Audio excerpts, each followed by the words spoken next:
বাবু এই বোকা কেডা আবার কেডা? থামেন থামেন। আলার বল আমার বোকা পাইলাইছো তোরা।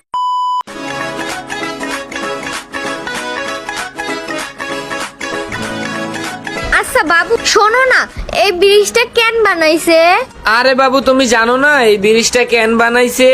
তোমার নানি আর আমার নানা এদিক দিয়ে হাইটা হাইটা যাবে, এর লেগাই বানাইছে। ও আচ্ছা হাল আর বেডি ব্রিজ কিল লেগা বানাইছে এটাও জানেন, এটাও আবার ওরে কইতে হইব নেকামি করে। আচ্ছা বাবু তুমি একটা কথা বলবা আমারে, আমি না অনেক সুন্দর? আরে হ বাবু তুমি তো অনেক কিউটে ডিব্বা, আমি তো এরকম 7টা মাইয়া দেখছি, তারপরে তোমারে দেখছি তুমি হচ্ছে 7 নাম্বার, বুঝছো বাবু? 7 নাম্বার মানে? আরে বাবু 7 নাম্বার মানে বুঝো না, এটাই হচ্ছে পৃথিবীর 1 নাম্বার সুন্দর মাইয়া, বুঝছো? তোমার থেকে সুন্দর আর এই পৃথিবীতে কেউই নাই।